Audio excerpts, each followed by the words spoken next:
Well,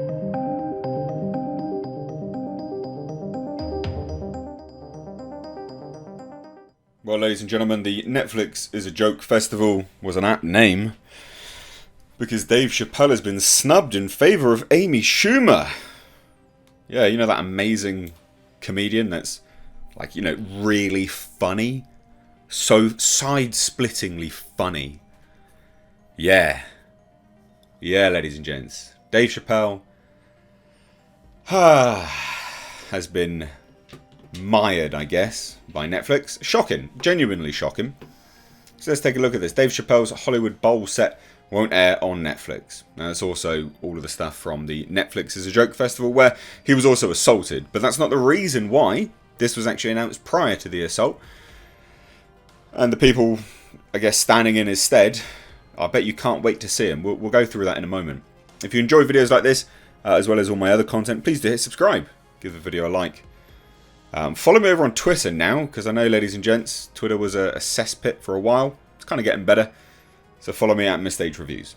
The streamer has a lot of content from major talents who performed at its first comedy festival. The most headline-making set, however, won't be one of them, and was never going to be. Who decided that? What? Why would... So the most headline-making set, the most talked-about set, the biggest comedian there, won't be part of it. I've just done a video about Netflix's downfall in the capitalist market. You know, it's a paid-for service. If you don't provide what people want, they tune out. Dave Chappelle is what people want to see. It's baffling to me why these decisions keep getting made. It's actually shocking. So the most talked about moment from Netflix's first ever comedy festival, perhaps one of the most talked about moments from any comedy performance in recent memory, isn't coming to streaming. Netflix announced a list of content being released from its Netflix is a Joke Fest and Dave Chappelle's Hollywood Bowl event, where the comedian was attacked on stage last week. And it's not included. So the set's absence isn't due to the assault, however. So they made this dumb decision before. This was always the decision. But you'd think in light of that, they probably would have gone, I'll tell you what, that we could definitely capitalise on that. People definitely want to watch that. The streamer made it clear before the festival that the comedians' four sold out Hollywood Bowl shows were not being taped for a special. These are the kind of decisions that lead to the downfall of companies. Why would you not show a comedian's 4 sold out shows? Very clearly he's popular. You'd think. Chappelle had his own cameras present to film the show, as comics often do when working out new material, as Chappelle was. Professionally shot footage of the attack likely does exist and could eventually see the light of day in some fashion, but it's not part of Netflix's plans. That doesn't matter.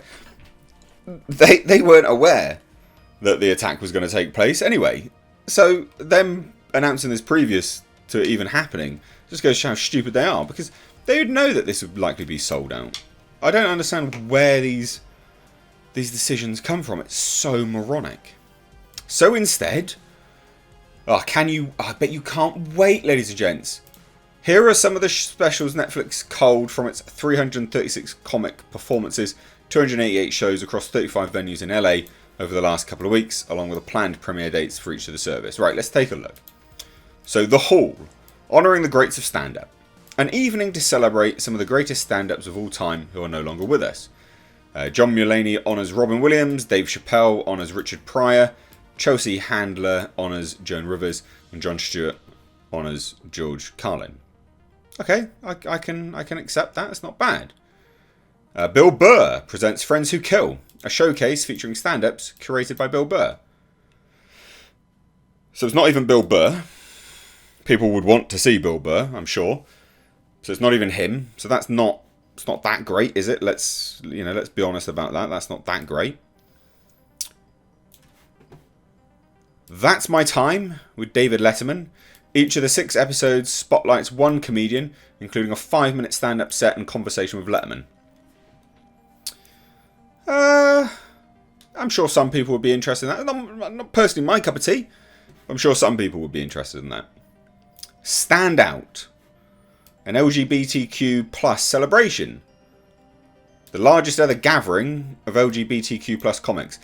Ladies and gents, if your entire comedy is based around what you do in the bedroom, you know, I don't know. I fail to see what comedy has to be relatable in some way. Right, comedy is the subversion of expectation, and you knock it back in a hilarious fashion, right? So we expect something, and then our expectation on the punchline is something else, thus comedy, shock, surprise. An LGBTQ plus celebration, the largest gathering of LGBTQ plus comics, says to me this is likely going to be jokes solely around LGBTQ plus, and likely to be some form of activism, activism in there as well, which is, you know, not for me personally. I like my comedy to be a bit of escapism, you know, relatable escapism. A tribute to Bob Saget. Good. That's nice. A celebration of Bob's life and comedy with his friends and family. Cool. I can agree with that. That's fine. Oh, Amy Schumer's. Great. Parental Advisory. A showcase featuring stand-ups curated by Schumer. Well, if they're any good, if they're as good as she is, we're in for a treat with that, aren't we? That's going to be just appalling. Absolutely appalling. Oh, Pete Davidson. That amazing, funny guy who looks like Gollum and can't make a joke. And for some really bizarre reason, women seem to find him really attractive. Pete Davidson presents The Best Friends, a multi-comic special hosted and curated by Davidson. You got rid of Dave Chappelle. There's more, by the way. We'll get there. Jane Fonda and Lily Tomlin, Ladies Night Live. Lily Tomlin and Jane Fonda introduce an all-female lineup of comedians. Sure, I'm sure that actually does have some credit behind it. But you gave up Dave Chappelle for Amy Schumer and Pete Davidson? What are you doing? What are you actually doing? Oh, wait. Snoop Dogg's Effin' Around comedy special. Original comedy from Snoop. I didn't realise he was a comedian now. I remember when he went into Rastafarian music. Called himself Snoop Lion. Now he's a comedian, is he? Right, okay, fine. Along with sets from legendary black comedians performing at the festival. But not one of the most legendary ones there, Dave Chappelle. Weird. Best of the festival. Highlights throughout the 11-day event. But not Dave Chappelle? That's weird, isn't it? It's almost like they're kowtowing to the mob of activists within Netflix. The biggest special planned doesn't yet have an air date. Gabriel Fluffy Iglesias playing a sold-out show at Dodger Stadium. But that wasn't the biggest special, was it? The biggest special was Dave Chappelle, who you got rid of in favour of Amy Schumer and Pete Davidson. And no wonder Netflix is dying.